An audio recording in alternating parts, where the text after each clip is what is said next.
Olá, seja bem-vindo, bem-vinda à nossa disciplina de didática. Nós vamos iniciar agora a unidade 1 falando sobre o primeiro aspecto dessa unidade, que se trata dos conceitos fundamentais de didática, respondendo à pergunta: o que é didática? Então eu gostaria de chamar você para vir comigo aqui para a nossa tela, para nós começarmos a dar uma analisada nesses aspectos. Primeira coisa, a gente destaca aqui que essa unidade 1 ela está dividida em unidade 1A e unidade 1B, tá? A unidade 1A falará sobre o que é didática e a unidade 1B nós falaremos sobre o perfil do professor e o seu compromisso social com a educação.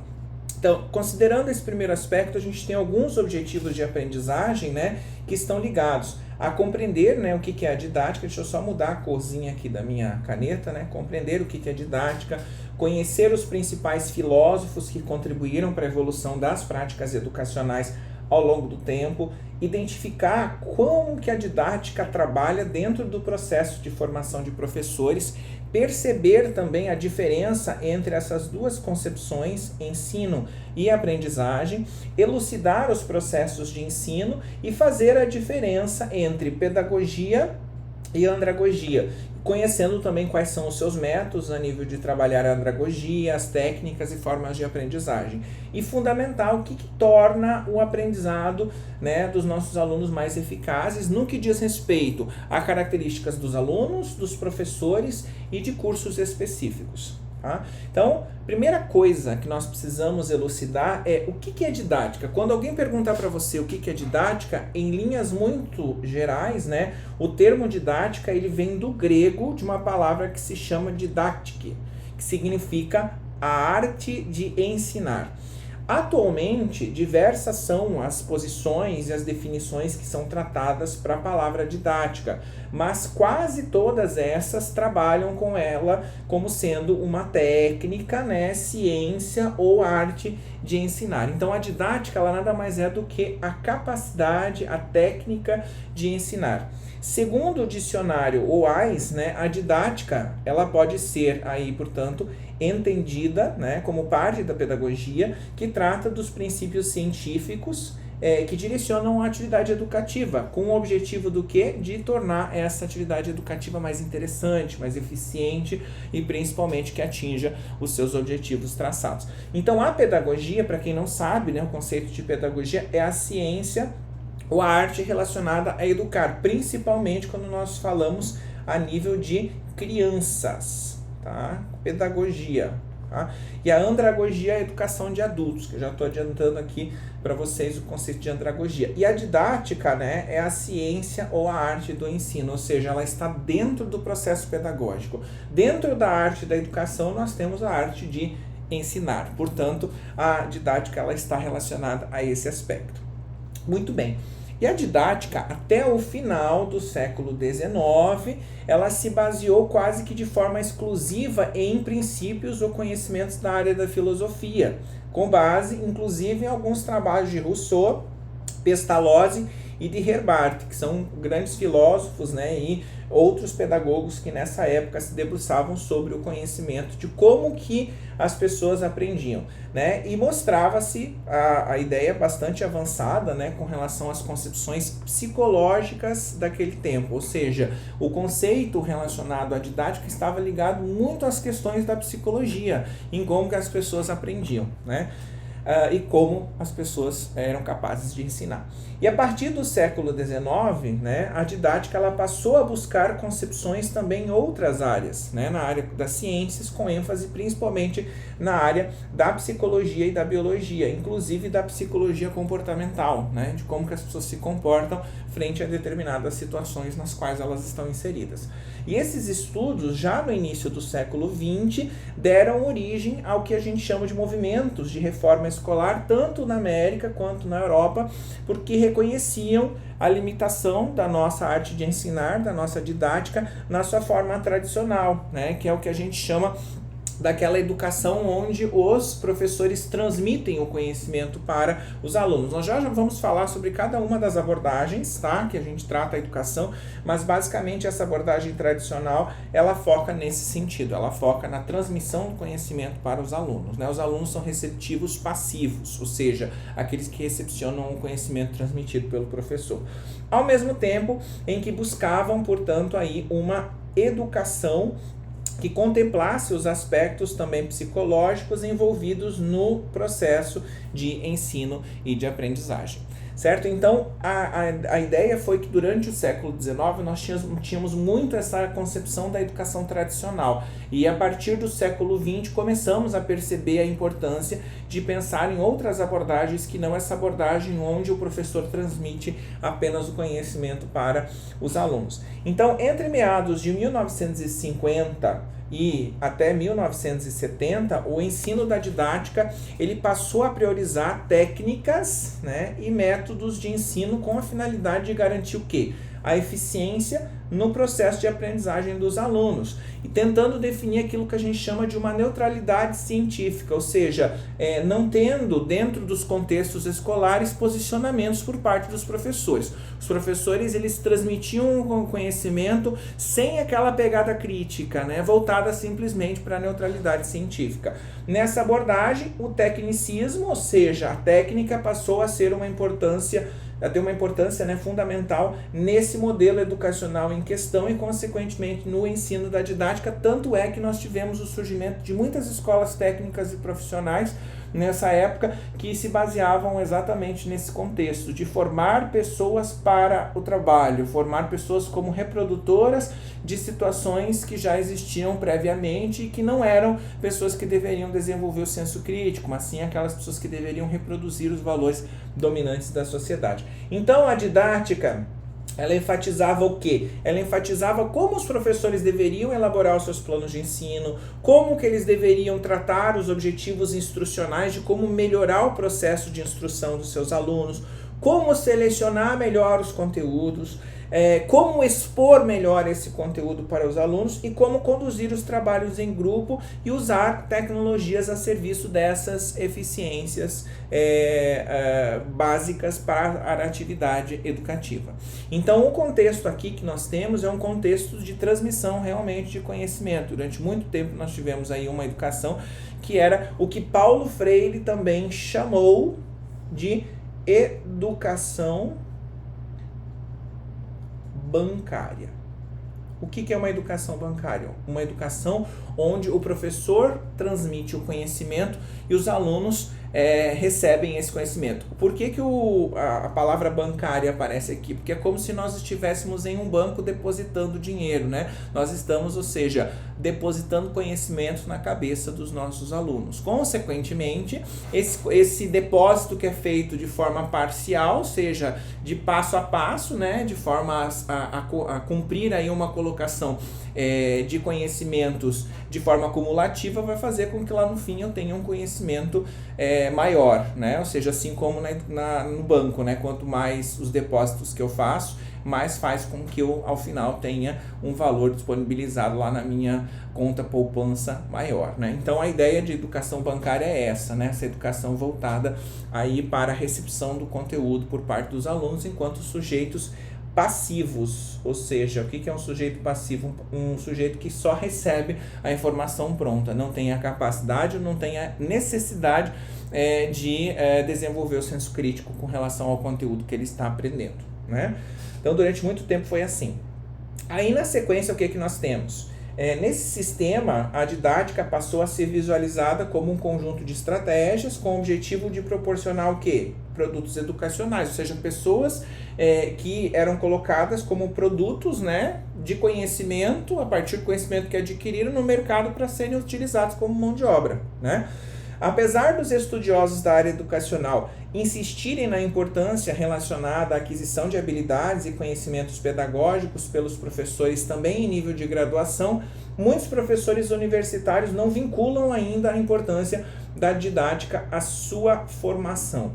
O que a gente pode entender com isso? Nós temos nas licenciaturas, né, inclusive na que vocês estão fazendo, a obrigatoriedade de ter disciplinas relacionadas à didática, enquanto que nos cursos de formação de bacharelados, né, ou seja, de bacharéis, nós não temos essa obrigatoriedade. Consequentemente, os professores que vão atuar depois no nível superior acabam não desenvolvendo essas características de formação para a sua prática pedagógica, o que ainda é algo bastante significativo dentro das universidades, porque muitos dos professores que atuam nas universidades não têm formação pedagógica, não tem, portanto, conhecimento da área pedagógica, de como melhorar a sua prática pedagógica.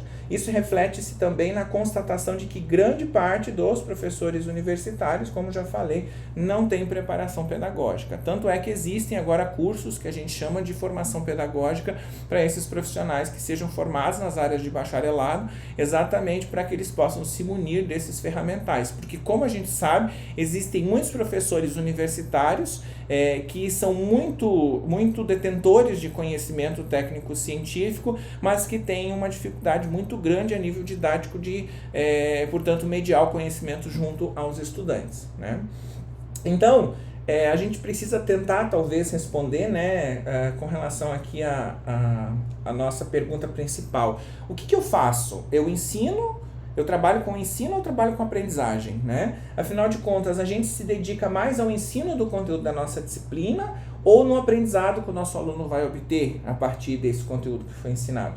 Então, muitos professores, na função que exercem de docentes, eles tendem a se enxergar como especialistas dentro das disciplinas que eles ministram, frente a um grupo de alunos que foi designado para assistir às aulas deles, né? Então, assim, a função de sala de aula, quando o professor se considera como um especialista, né, podem ser descritas aí pelo verbo ensinar ou qualquer verbo correlato. Então, quando o professor repassa, ou transmite, né, ou instrui os alunos, ele está trabalhando com ensino, né? Então, a instrução, orientação, né, o guiar, apontar, treinar, dirigir, formar, preparar, doutrinar ou instrumentar os alunos. Com relação ao conteúdo, nós estamos falando no processo de ensino. E essa atividade desempenhada por esses professores expressa os processos que eles vivenciaram ao longo da sua formação. O que eu quero dizer com isso? Muitos dos professores, eles reproduzem, né, práticas das quais ele teve quando ele esteve em formação. Ou seja, muitos desses professores não trabalham com o processo de aprendizagem, mas trabalham com o processo somente de ensino, que é repassar o conhecimento e não se preocupar com o aluno como sujeito do seu processo de aprendizagem, que é o contexto da aprendizagem, que é o que nós vamos falar já na sequência. Então, o processo de ensino, ele é centrado na sua própria pessoa enquanto professor, né, e nas habilidades e nas qualidades que ele adquiriu ao longo da sua formação acadêmica, né, e da sua experiência profissional. Então, o ensino, ele está muito caracterizado por essa transmissão do conhecimento, né, por essa centralização do ensino, centralização do conteúdo por parte do professor, né? Então, como a gente pode ver, né, como cita Legrand aqui, né, esses professores, eles visualizam-se como especialistas em determinada área do conhecimento e eles acabam prezando, né, o conteúdo ministrado muito mais do que o processo de como foi o aprendizado dos alunos, né? A sua arte é a arte do quê? Da exposição. Esses professores são principalmente professores que trabalham com a exposição do conteúdo, né? E não com a mediação do conteúdo, com a discussão, com a crítica do conteúdo. Os alunos, nessa perspectiva do ensino, eles fazem o quê? Eles recebem a informação que foi transmitida de forma coletiva, cabendo a esses alunos demonstrarem o seu entendimento frente a esse conteúdo que foi exposto e a sua correta assimilação através de tarefas, deveres ou provas individuais. Ou seja, aqui nós estamos falando muito dessa característica de reprodução, né? Ou seja, a assimilação do conhecimento a partir da reprodução do que foi passado pelo professor, e não no contexto de uma situação crítico-construtiva.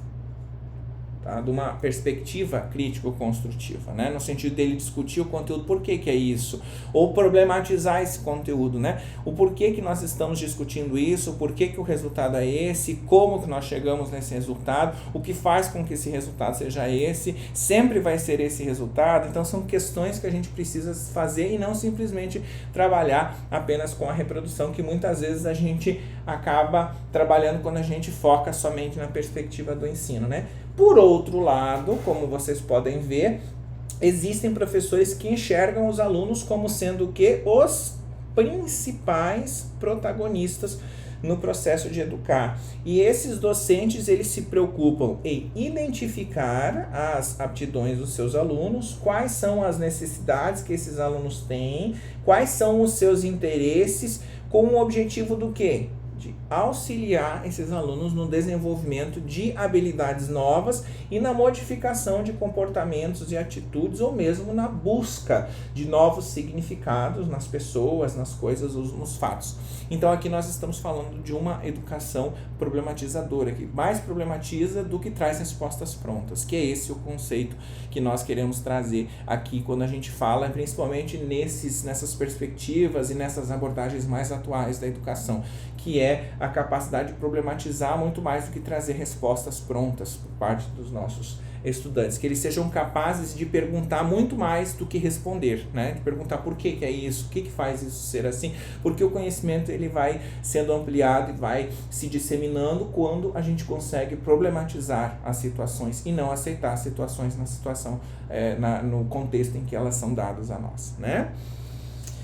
Então, dessa forma, quando nos referimos à perspectiva da aprendizagem, as atividades planejadas e propostas, elas estão centradas na figura do aluno, nas suas aptidões, nas capacidades, nos interesses, né, nas expectativas, oportunidades e possibilidades e condições que esse estudante tem de aprender. Então, de modo geral, né, de forma seja consciente ou inconsciente, nós tendemos, enquanto docentes, a optar ou pelo ensino ou pela aprendizagem, né? Muitas vezes a gente caminha ou pelo lado do ensino, numa educação mais bancária, ou pelo lado da aprendizagem, numa educação mais emancipadora, numa educação que a gente chama aí nessa perspectiva problematizadora, fazendo com que a nossa atuação muitas vezes seja diversificada, né? Às vezes nós temos dois professores que trabalham a mesma disciplina, mas as perspectivas de atuação desses professores são completamente diferentes. Por quê? Porque depende do foco que esse professor está dando, né? No que se refere às perspectivas educacionais mais modernas, né, baseadas em uma visão mais humanista, né, da educação, quanto às contribuições que são fornecidas aí pelas ciências do comportamento, inclusive da psicologia comportamental, elas visam valorizar mais a aprendizagem dos alunos do que o próprio ensino ministrado pelos seus professores. Mas como nós já falamos, muitos professores eles acabam repassando, né, as práticas que aprenderam ou que tiveram ao longo da sua vivência enquanto aprendizes, né? Ou seja, enquanto eles estiveram em contato com a academia, enquanto eles foram formados por outros professores, nos contextos universitários, muitas vezes eles foram professores que estiveram em sala de aula, dentro de uma carteira de universidade, escutando o professor transmitir o conhecimento, portanto, numa perspectiva de ensino. Então, muitos desses professores não sabem fazer aprendizagem, muitos desses professores sabem apenas conduzir o processo de ensino. Então, é importante vocês perceberem em que perspectiva que vocês querem atuar, né? Se é numa educação que vai trazer essa perspectiva crítico-reflexiva ou se vocês vão ser meros transmissores de conhecimento, como muitas vezes a gente tem nessa abordagem mais tradicional da educação, certo? Então, o estudante, nessa perspectiva de aprendizagem, que antes era visto como um sujeito passivo, né, dentro desse processo de ensino-aprendizagem, hoje ele é visto como um sujeito ativo nesse processo. Então, o que nós queremos dizer com isso? O aluno ele precisa ser protagonista do seu processo de aprendizagem. Ele precisa, portanto, perceber aqueles conteúdos que são mais relevantes, fazer as devidas seleções, identificar aquilo que, portanto, pode fazer com que o resultado seja diferente, perceber as características que fazem esse resultado ser diferente. Então, ele tem que analisar o conhecimento numa perspectiva mais crítica, ou seja, que ele é o condutor do seu próprio aprendizado a partir das perspectivas e da mediação que é feita pelo professor. Dessa forma, o ensino passa a ser muito mais do que a transmissão de conhecimento, né? Ele passa a exigir a utilização de métodos e de ferramentas para a função desse papel ativo. Então, a atenção principal na ação educativa, ela se transfere do ensino para a aprendizagem, como nós já falamos. E altera-se com isso também o quê? O nosso papel enquanto professores. Ao invés de transmissores de conhecimentos, nós passamos a ser o quê? Passamos a ser facilitadores da aprendizagem, ou também conhecidos como mediadores, né, do conhecimento. Ou seja, nós vamos mediar os processos educativos para que esse estudante possa dar o seu máximo potencial e consiga, a partir daí, desenvolver um senso crítico acerca do conteúdo estudado, e não que ele seja um mero reprodutor daquele conhecimento que nós trabalhamos com ele em sala de aula, né? E aí, ao longo do tempo, né, nós tivemos várias abordagens ou vários processos que eu chamo nessa questão de educar, né, de ensinar. Então, muitas das abordagens, né, são trabalhadas sob diferentes enfoques, só que existem várias dessas abordagens que muitas vezes fogem disso que a gente está trabalhando aqui. Mas eu trouxe aqui 5 das principais, que são as que a gente mais utiliza e que são trabalhadas pela maior parte dos autores que tratam sobre a didática e que tratam sobre os processos de como ensinar e como aprender, tá? Então aqui a gente pode ver que o processo educativo, como vocês estão vendo aí, né, possui diferentes fases e que a gente está sempre em evolução, né? Essas perspectivas acerca do conhecimento, elas não podem ser, portanto, trabalhadas como algo estanque ou algo que simplesmente vai ser aí imutável, né? Então é importante que você perceba que essas características são características mutáveis. E aí nós temos várias das abordagens, e aqui a gente tem 5 conforme o Murakami trabalha, que é a abordagem tradicional, a comportamentalista, a humanista, a cognitivista e a sociocultural, que é o quê? São abordagens de como que a educação é vista ao longo do tempo. Então, para vocês terem uma ideia, na abordagem tradicional, que esteve presente durante muitos dos anos, principalmente aí do século XVIII e XIX, nós tínhamos a perspectiva do quê? Do professor como sendo um especialista e um transmissor de conhecimento, né? E o aluno era o quê? Um receptor passivo, aquele que recebia o conhecimento a partir aí das observações e das contribuições que eram dadas pelo professor. E o foco era o quê? Em acumulação de conhecimento, né? Ou seja, e o aluno aprendia de forma individual, ou seja, conforme mais ele acumulava conhecimento, maior seria a capacidade dele reproduzir esse conhecimento. E o método que era utilizado era um método de explanação, né? Os professores aí com a capacidade de expor o conteúdo, né? E os alunos de memorizarem esse conteúdo que foi transmitido por parte do conhecimento. E como que era feita a avaliação desse aluno? Ele demonstrava a capacidade dele de reproduzir os comportamentos, os conteúdos que foram repassados pelo professor. Então vejam que aqui, né, o professor fala e os alunos observam ou ouvem, né, aquilo que o professor está falando. Então, nitidamente, uma educação bancária, como nós já falamos antes, né, ou seja, uma educação voltada simplesmente para a absorção de conhecimentos previamente estabelecidos, né? Essa é a abordagem tradicional que perdurou aí pelo século XVIII e XIX, principalmente, tá? Numa abordagem mais comportamentalista, né, a gente tem a partir do início do século XIX um repensar das propostas educacionais, porque esse modelo já tradicional não atendia às necessidades, né? Era necessário, portanto, pensar em algum modelo, e esses comportamentalistas, ou também conhecidos como behavioristas, né, eles acreditavam aí que os comportamentos eles podem ser aprendidos por meio do condicionamento, ou seja, do ambiente no qual as pessoas estão inseridas, ou seja, as condições do ambiente têm influência direta no comportamento do indivíduo ou de quem quer que esteja em processo de análise, né?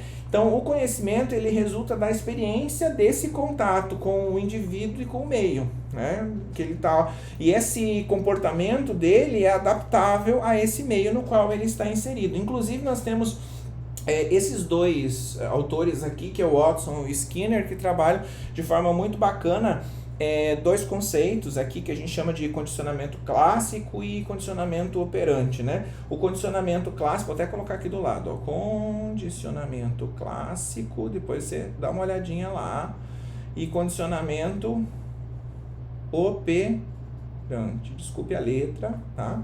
E condicionamento clássico, ele enfatiza, né, que o comportamento desse indivíduo ele pode ser moldado, né, e ajustado, inclusive com um exemplo, né, que a gente cita, que uma criança pode ter uma determinada formação ou caráter ou exercer uma determinada profissão que fosse escolhida para ela a partir desse condicionamento que foi dado a ela, né? Ou seja, a partir das vivências e das experiências que ele teve junto com os pais podem condicionar essa criança a desenvolver uma determinada atividade. E o condicionamento operante é um modelo de aprendizado que ocorre aí a partir do que a gente chama de reforços positivos ou negativos e punições, né?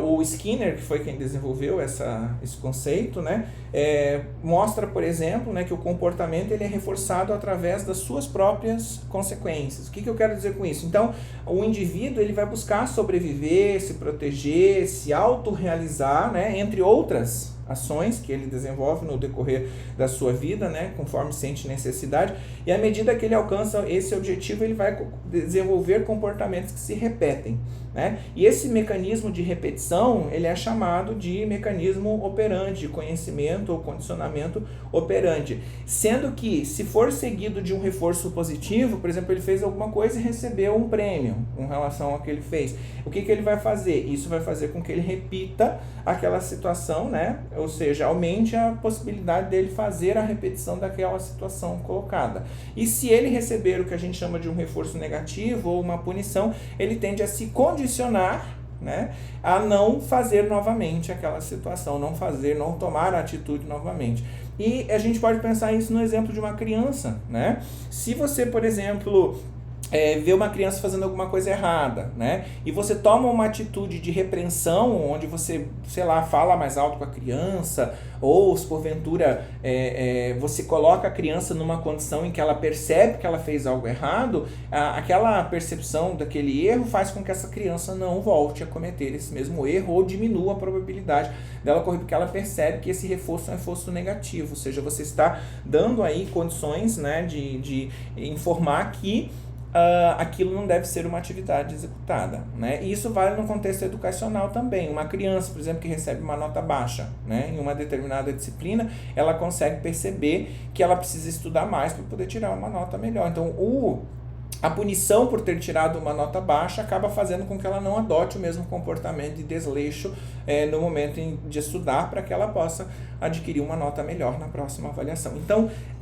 essa questão da abordagem comportamentalista está muito ligada com essa capacidade de entender, né, a questão de reforço, seja ele positivo ou negativo, e que esses reforços acabam condicionando, né, o comportamento dos indivíduos. E a gente pode trazer isso para o âmbito educacional. Então, nesse contexto da abordagem comportamentalista, né, e dessa relação entre o meio ambiente e o sujeito, né, faz com que a escola seja uma instituição de educação formal que molda o comportamento dessas crianças ou dessas pessoas que estão sob tutela dela, né? Porque a forma com que a escola escolhe os conteúdos, a forma com que a escola trabalha esses conteúdos faz com que as crianças se condicionem à aprendizagem desse conteúdo a partir desses contextos que foram escolhidos ou definidos pela escola. Então, tá aí uma questão importante para a gente entender esse condicionamento clássico e condicionamento operante que nós acabamos de falar, né?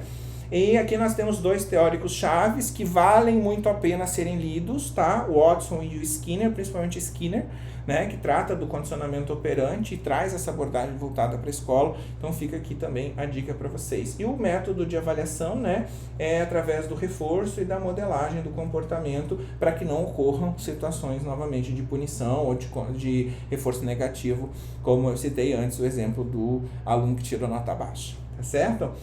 Aí, além dessa perspectiva mais comportamentalista, né, nós tivemos aí a partir da década de 20 e até mais ou menos anos 70, meados dos anos 70, a abordagem humanista, né? A abordagem humanista vê a educação, né, com um enfoque na construção de ideias, de condições que promovem a aprendizagem do aluno, fazendo com que esse aluno libere a sua capacidade de ensino-aprendizagem. Então, dessa maneira, vai ser possível tanto o desenvolvimento intelectual desse indivíduo e o desenvolvimento emocional. Aqui nessa abordagem humanista, olha para o aluno como sendo um ser humano, né? Então, o crescimento pessoal ou interpessoal também é educação, né? E tem como objetivo um processo de aprendizagem que envolva as experiências e os conhecimentos que o próprio aluno tem para a aquisição desses novos conhecimentos que ele está adquirindo num contexto formal, que é o contexto da escola.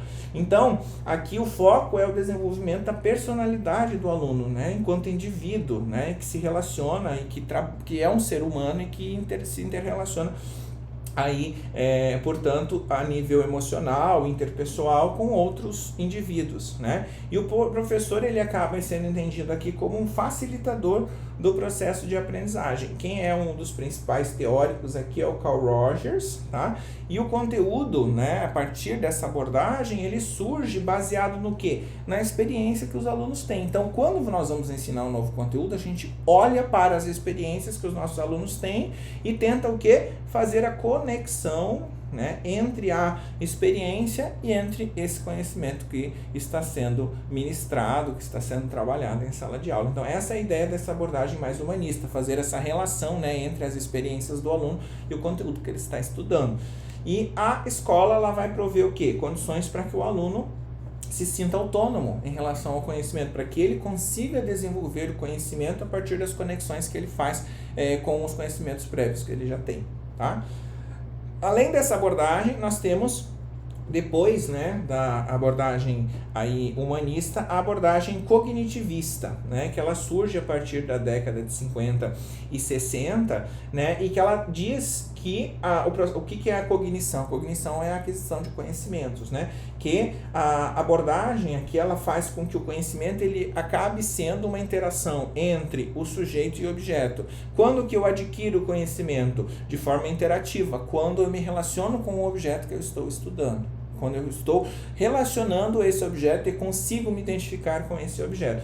Então, há um processo de interação entre o sujeito e o objeto. E os teóricos-chave são Piaget, Brunner e um dos que são mais conhecidos, que é o Vygotsky, né? Inclusive, o Vygotsky é o exemplo desse modelo que está aqui do lado, que ele trabalha com zona de desenvolvimento potencial, como você pode ver aqui, e a zona de desenvolvimento real. O que é a zona de desenvolvimento potencial? É quando um indivíduo está aprendendo sobre um determinado conceito, de forma muito rápida, né, falando aqui para vocês, e ele consegue resolver um determinado problema, uma situação, né, com a ajuda de alguém. E a zona de desenvolvimento real é quando ele consegue resolver esse problema de forma individual. E nós, como professores, devemos atuar dentro desse contexto do que a gente chama de zona de desenvolvimento proximal. Zona de desenvolvimento proximal. A zona de desenvolvimento proximal é o que faz com que a gente atue com os processos de mediação, né, e de auxílio e facilitação para que a gente consiga atingir, né, de forma autônoma, ou seja, para que o aluno consiga atingir a sua autonomia e capacidade de desenvolvimento e de resolução de problemas de forma individual. Então, como que os alunos fazem para resolver isso junto com os professores? Pelos métodos de tentativa e erro, pela pesquisa científica, fazendo aí, portanto, a relação ao objeto, conhecendo esse objeto de forma mais específica, compreendendo quais são as características desse objeto, ou seja, num processo de interação, ou seja, conheci determinada característica, testo para ver se dá certo, errou, então vou conhecer mais características acerca daquele fenômeno, daquele objeto, e assim que os processos de conhecimento vai sendo adquirido, né? Através da solução de problemas e da construção desse conhecimento por base no contato em que esse sujeito tem com o objeto que está sendo estudado. Então, a ideia aqui dessa abordagem cognitivista é que o aluno seja capaz de desenvolver pensamento crítico, né? Que ele seja capaz de criar concepções, né? E resoluções de problemas, soluções para a resolução desse problema de forma mais autônoma. E o aluno, ele é um sujeito ativo na construção do conhecimento e não obtém o conhecimento somente pré-pronto ou pré-concebido por parte do professor. Então aqui ele é ativo na construção do conhecimento e o professor é um mediador, né? Um facilitador, alguém que vai auxiliar esse estudante no processo de construção desse conhecimento.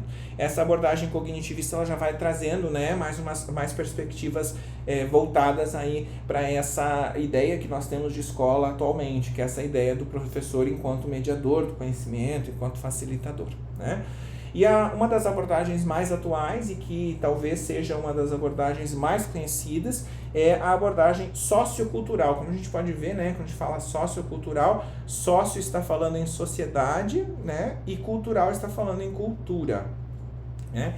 Então, ela surge, essa abordagem cultural, principalmente a partir do pós-guerra, ali nos anos 60, né, a partir do início dos anos 60, e foca em aspectos socioculturais do ensino e aprendizagem. O próprio Vygotsky, né, que era também, como nós já falamos aí, um cara que era cognitivista, ele também trabalha muito essa questão da importância de perceber quais são as relações que existem a nível da sociedade, da cultura e como que essas relações elas trabalham, né, a questão, a importância de como as pessoas aprendem sobre determinadas coisas. Então, nós temos dois teóricos fundamentais aqui, que são o Vygotsky e o próprio Paulo Freire, que é um dos nomes mais conhecidos, inclusive internacionalmente, e a educação ela é vista como problematizadora, né? Uma superação da relação opressor-oprimido. Eu já vou falar sobre isso, tá? Quem não leu ainda a obra, né, Pedagogia do Oprimido, do Paulo Freire, vale muito a pena fazer essa leitura. E o conhecimento, ele é um processo de transformação contínua. E o método é através do diálogo, né? Onde o educador, que é o professor, e o educando, que é o estudante, crescem juntos. E não é algo somente onde o aluno é que está crescendo, mas por essa mediação, por essa facilitação, o professor adquire novos conhecimentos, novas vivências, novas experiências junto com os alunos que ele está ensinando. Então, só para vocês terem de forma muito rápida uma ideia sobre essa abordagem sociocultural, né? Segundo essa teoria, o desenvolvimento cognitivo, ou seja, a capacidade de aprender dos indivíduos, ela é influenciada pelo ambiente social e pelo ambiente cultural no qual esses indivíduos eles estão inseridos, né? O próprio Vygotsky, apesar de ser, como eu já falei, um cognitivista, ele afirma que a mente e suas funções são originadas na cultura e na interação com os outros, e que os aprendizados eles ocorrem em um contexto histórico-cultural determinado. Então, quando a gente aprende sobre algum assunto, a gente está aprendendo num contexto histórico-cultural específico. Daqui a 5, 10, 15 anos, né, o contexto que nós estamos aprendendo pode mudar e, consequentemente, a perspectiva de aprendizado também pode mudar.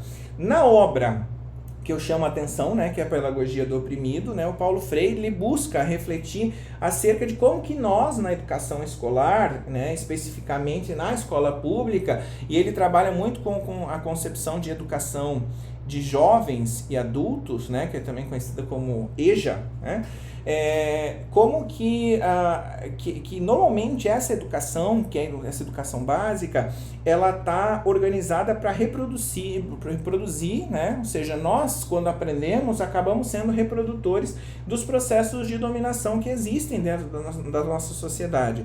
E como que a pedagogia e a metodologia de ensino desenvolvida nessa escola, ou seja, dentro das escolas públicas que nós temos no Brasil, está a serviço do quê? Da manutenção da classe dominante e das relações de domínio que existem dentro da sociedade, né? E acabam fazendo com que haja o que eles chamam de uma opressão, né, com as classes menos favorecidas, com aqueles que possuem menos recursos. Existe uma frase clássica dele, né, que eu considero muito importante, que fala assim: quando a educação não é libertadora, o sonho do oprimido é ser o opressor. E aí, em outras palavras, né, quando a educação ela não provê meios das pessoas se emanciparem e se libertarem da opressão que sofrem socioculturalmente e simplesmente reproduzem, né, aquilo que a classe dominante define, o sonho, né, daquele que sofre a opressão é de virar um opressor um dia. Em outras palavras, fazer parte dessa classe dominante que oprime e que marginaliza essa classe menos favorecida. Por isso ele defende, né, o que a gente chama de educação libertadora, né? Que é essa educação que é capaz de tirar essas amarras ou essas evidências ou essas situações que fazem com que a gente se acomode com relação aos princípios de dominação que existem dentro da nossa sociedade. Então, a nossa educação ela precisa ser problematizadora, indagar mais, discutir mais, criticar mais. Não criticar por criticar, mas criticar achando soluções para que a gente possa melhorar, né, nosso contexto sociocultural de vida na sociedade e não que a gente seja um mero reprodutor daquilo que nós aprendemos pela transmissão de uma educação bancária, uma educação que vai depositando conhecimento, conteúdo dentro da nossa cabeça. Então, cabe uma leitura aí, portanto, a obra de Paulo Freire, né? Você já deve ter ouvido falar nele, e vale muito a pena porque ele trabalha dentro desse livro conceitos muito importantes relacionados a como que nós, ao longo do processo educacional, acabamos reproduzindo, por muitas vezes, aquilo que a classe dominante acaba definindo para, né? Por exemplo, durante muitos anos nós tivemos o entendimento de que o tecnicismo, ou seja, que aprender uma técnica, um ofício para o trabalho era o mais importante.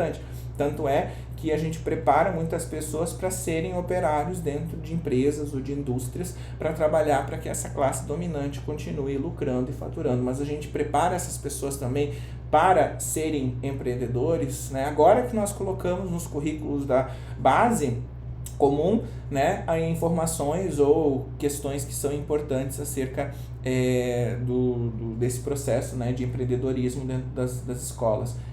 Até então a gente tinha aí uma educação que era muito baseada nesse processo de reprodução daquilo que nós aprendíamos em sala de aula, tá? Então cabe aí a gente observar com muito carinho essa abordagem sociocultural tratada aqui por Paulo Freire, né? Além da importância de nós discutirmos cada uma dessas abordagens, é importante a gente perceber a diferença entre pedagogia e andragogia. A pedagogia, ela é ainda uma aprendizagem muito centrada no professor. Por quê? Porque os alunos normalmente são crianças e as crianças às vezes não têm toda a autonomia que deveriam ter para poder decidir como aprender, né? Então o foco da pedagogia, que é, como está escrito aqui, a condução de crianças, né? Instruir crianças e jovens aprendizes, enfatizando experiências educacionais estruturadas que normalmente são lideradas pelo professor. O professor escolhe o conteúdo, trabalha como vai facilitar a aprendizagem. Então, a pedagogia, como o nome já diz,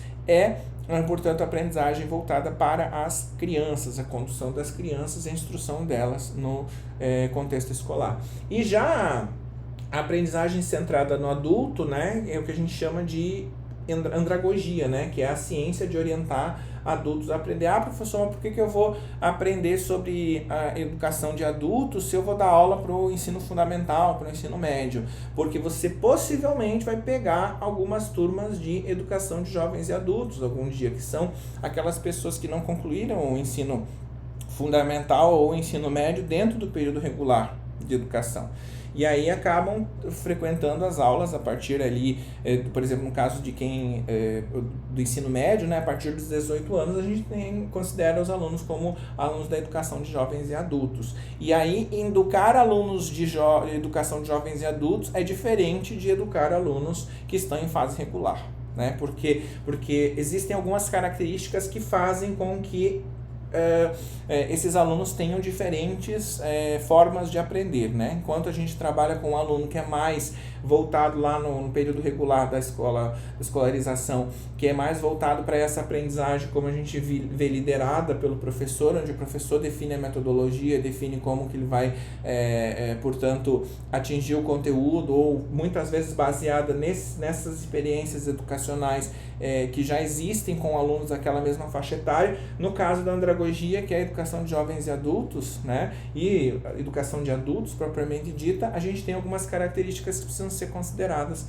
aí, ou princípios, né, no processo de aprendizagem desses alunos, que são considerar o conceito de aprendente, né? Esses alunos, esses aprendentes, que são as pessoas que estão em aprendizado, né? Ele é responsável pela sua própria aprendizagem. Quando a gente fala em alunos que são jovens e adultos propriamente dito, eles são responsáveis pela sua própria aprendizagem, né? E é importante a gente perceber que ele mesmo constrói o seu percurso educacional. Muitas vezes ele está lá para um curso de graduação ou para fazer educação de jovens e adultos porque ele necessita daquilo por algum motivo, e não porque ele está sendo obrigado pelos pais, como o caso muitas vezes dos alunos de ensino médio, de ensino fundamental, né? Ou porque estão dentro da idade escolar regular.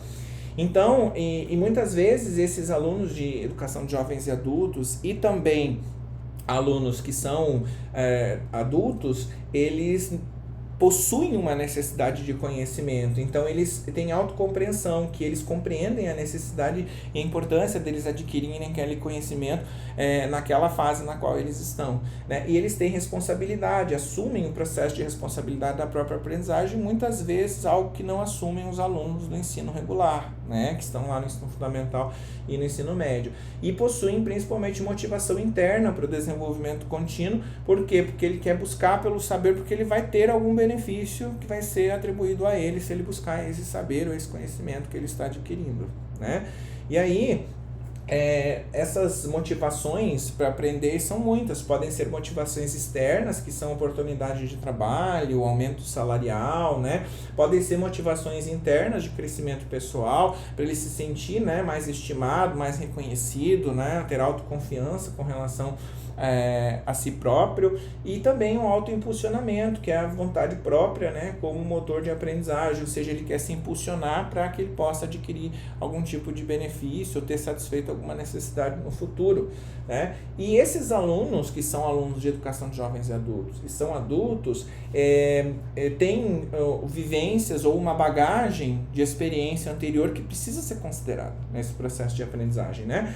Então, experiências prévias servem como fundamento para novas aprendizagens. Inclusive, nós temos um pensador que se chama David Ausubel, né? E ele fala que a aprendizagem significativa, a aprendizagem, para ela ser significativa, ela tem que ter contextualização, né? E principalmente ela precisa fazer uma associação entre a realidade que esse aluno tem com o conteúdo que ele está sendo ensinado. Então, aqui nós temos basicamente uma capacidade fantástica de fazer o relacionamento do contexto do conteúdo com as experiências desses alunos, porque ele já traz uma bagagem de experiências muito maior do que os alunos do ensino fundamental e do ensino médio, né? Porque já tiveram várias vivências no seu contexto de vida, né? Que podem ser usados como exemplos ou como cenários para que nós possamos fazer a construção do conhecimento.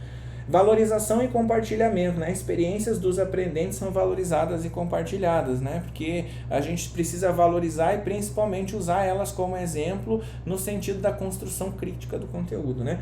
E os resultados instrucionais, os recursos instrucionais, que são a necessidade de adaptar os recursos para refletir a relevância e aplicabilidade à vida do aprendente. Ele só vai considerar como significativo aquele conteúdo que estiver relevante e aplicável ao contexto daquilo que ele vivenciou, né? Ou seja, a gente precisa perceber, enquanto educador, que existe a necessidade de haver essa relação entre o que ele está aprendendo e aquilo que ele pode aplicar na realidade do que ele desenvolve enquanto trabalha, naquilo que ele pretende desenvolver, o que ele consiga perceber uma relação desse conteúdo com uma vivência prática na qual ele está inserido, tá certo? E outra característica que é muito importante aqui, que a gente vê que os alunos, normalmente adultos, desenvolvem, é que eles aprendem quando percebem que o conhecimento é aplicável, né, e é útil, né, de forma imediata. Se vai ser algo que ele vai poder aplicar em algum contexto, aí ele aprende rápido. Inclusive, ele se interessa mais pelo conteúdo quando aquele conteúdo pode ser aplicado em algum contexto de vida dele, né?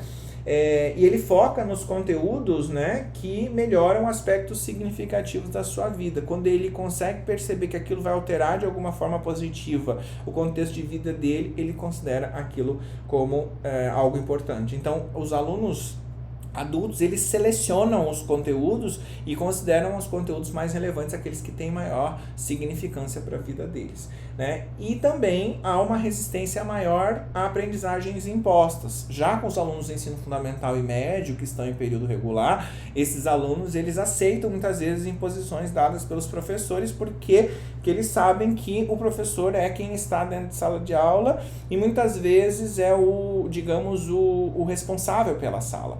Enquanto que os alunos adultos, eles tendem a rejeitar conteúdos que eles percebem como irrelevantes ou que são impostos pelo professor sem que haja uma justificativa plausível para o aprendizado dele. Então, eles criticam mais essas posturas de imposição de conteúdo ou de imposição de tarefas ou atividades que simplesmente não vão contribuir de forma significativa para o aprendizado deles, né? E quando o conhecimento ele não é aplicável de forma imediata, esses alunos têm uma dificuldade maior de retenção desse conteúdo, ou seja, esses conteúdos não são retidos por parte dos alunos em função de não terem uma aplicabilidade rápida ou imediata, ou não são visíveis essas aplicabilidades por parte dos estudantes, tá certo? Muito bem, deixa eu passar aqui. E aí, além de todos esses contextos de a gente ter falado sobre andragogia e pedagogia, a gente pode se questionar, né, o que torna o aprendizado de um estudante eficaz? E a gente precisa considerar aqui 3 componentes principais que estão interrelacionados com uma aprendizagem eficaz, que é o próprio estudante, o professor e o curso, né? O estudante enquanto suas aptidões, quais são os hábitos de estudo, quais são as motivações que fazem com que ele estude, o professor enquanto conhecimento que ele tem da disciplina, quais são suas habilidades de mediar o conhecimento, qual a motivação que ele tem e percepção sobre a educação, né? E no curso, né, que ele está fazendo, seja um curso de ensino médio, de ensino fundamental, um curso de graduação, a gente tem que ter capacidade de deixar claro, né, quais são os objetivos e os métodos que esse curso vai adotar para que esse estudante e esse professor vejam de forma clara como que eles vão atuar, né, na frente desse curso. Então, com relação às variáveis que são relacionadas aos alunos, a gente tem que considerar, então, as aptidões e o pré-conhecimento, ou seja, essas questões influenciam na facilidade dele aprender, ou seja, o que ele tem, se ele tem mais, sei lá, capacidade ou aptidão com matemática, a gente já entende que isso vai facilitar a aprendizagem de matemática, por exemplo. Ou ele tem pré-conhecimento sobre determinados aspectos e esse pré-conhecimento, essas vivências que ele teve vão facilitar o processo de aprendizagem, por exemplo, em um contexto de geografia, se ele já visitou vários lugares e conhece várias regiões do país e vai ter maior facilidade em identificar quais são as capitais, por exemplo, de um determinado estado, né? Eu estou dando exemplos muito simples. Então, o pré-conhecimento e as aptidões existentes fazem com que haja uma facilidade de aprendizagem. Por isso a valorização dessas aptidões e desse pré-conhecimento por nós enquanto professores. Quais são os hábitos que esse aluno tem de estudo, né? Como que ele se organiza, quais são as técnicas que ele usa, isso faz também com que ele aprimore o aprendizado dele, né? Então, entender como que ele organiza e quais são as técnicas que ele usa para estudar são importantes também para o professor adaptar a sua metodologia, né, de atuação.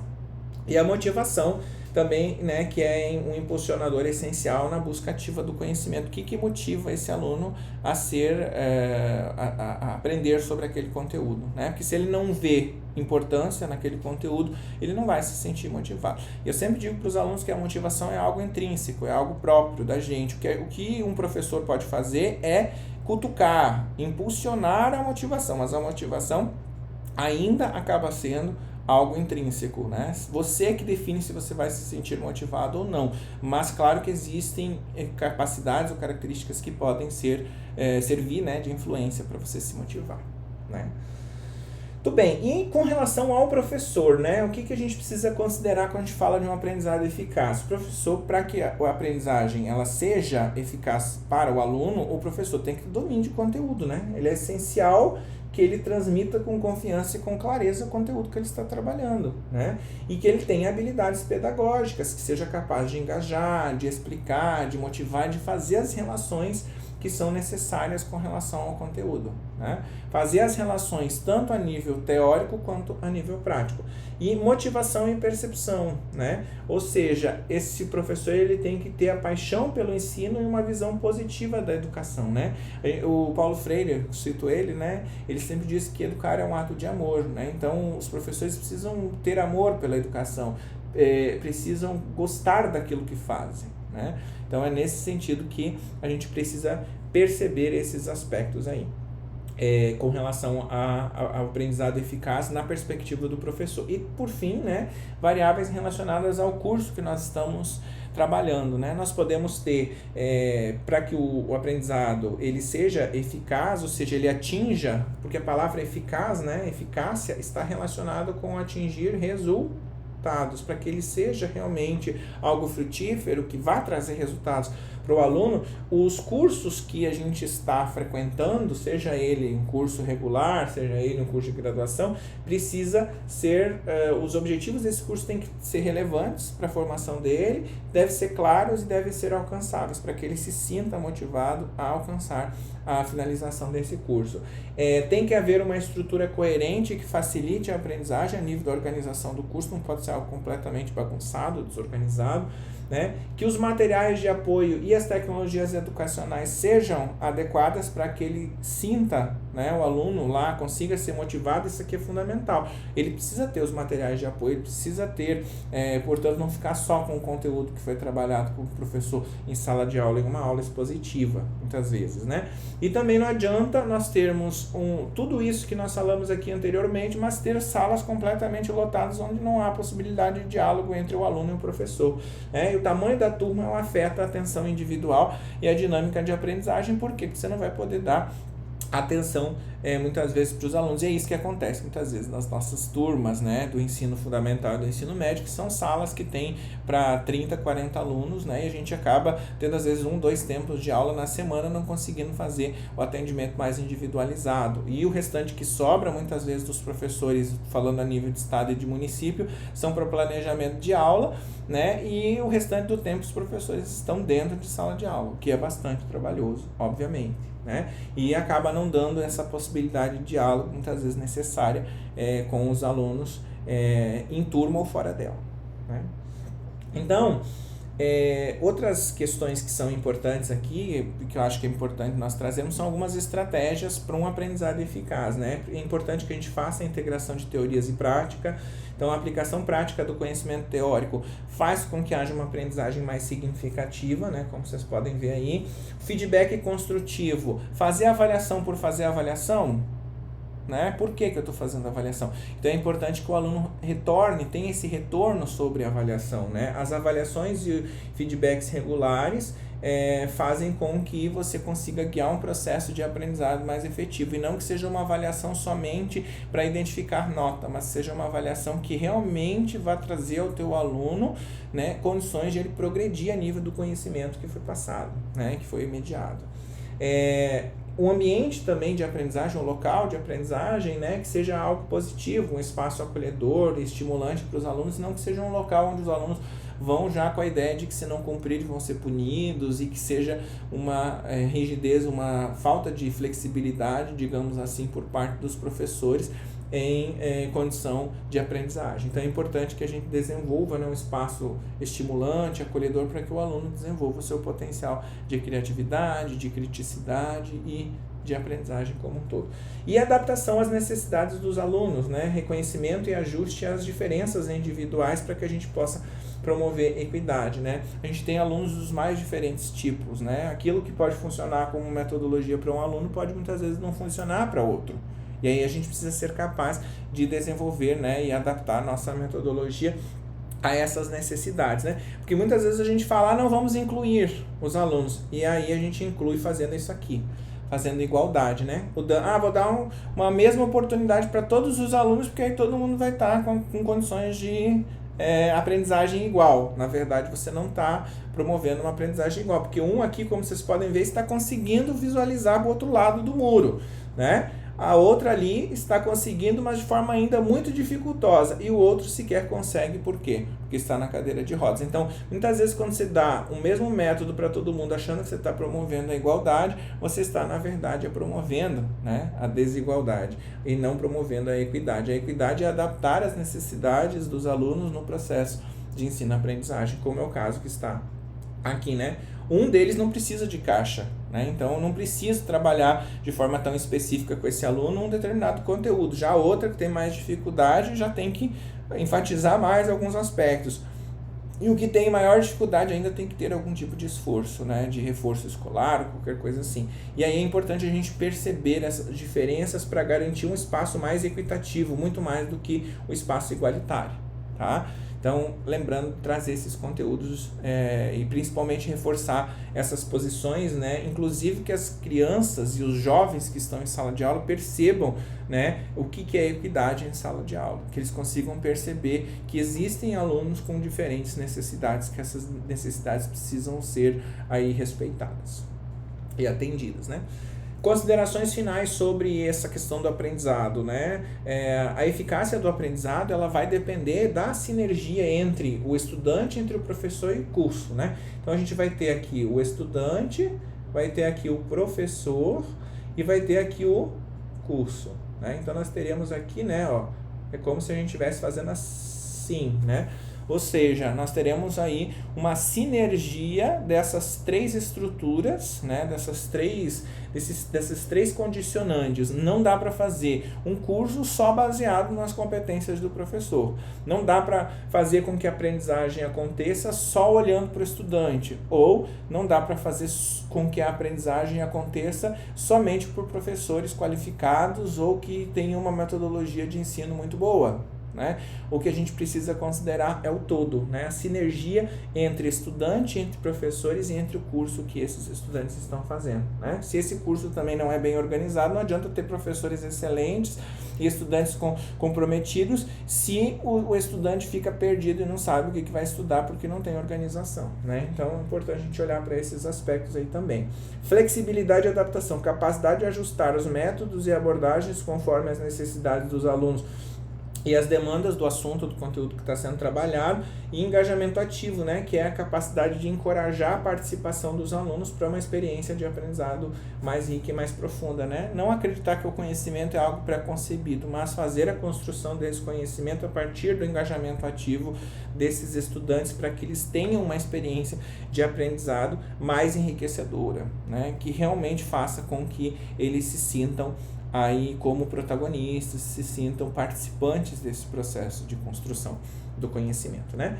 Então, em síntese, o que nós vimos nessa primeira aula, né? A didática é a arte e a ciência de ensinar, né? E a partir, né, do contexto do que nós vimos, a gente apresentou, né, a evolução histórica da didática, quais são as raízes filosóficas da didática e a sua aplicação nas ciências, principalmente voltado para a área da psicologia e da biologia. Apresentamos o lugar da didática dentro da formação de professores, né, diferenciando as abordagens mais tradicionais e mais modernas, com foco na diferença entre ensino e aprendizagem, e discutimos as várias diferenças existentes nas abordagens tradicional, comportamentalista, humanista, cognitivista e sociocultural, que são abordagens voltadas para o processo de ensino-aprendizagem no contexto educacional. E aí contrastamos a pedagogia e a andragogia, né? Fizemos a diferença entre esses termos, sublinhando a necessidade de nós adaptarmos estratégias de ensino,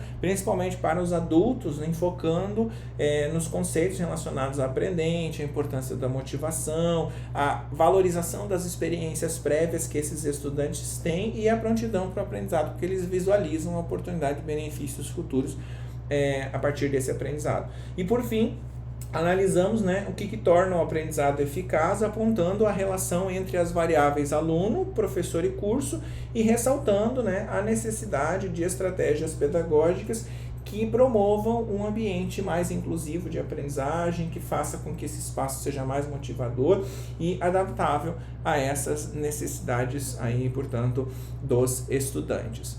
Muito bem. A nossa aula com relação ao primeiro tema sobre didática é isso. Eu espero que vocês tenham gostado, né, dessa nossa abordagem inicial.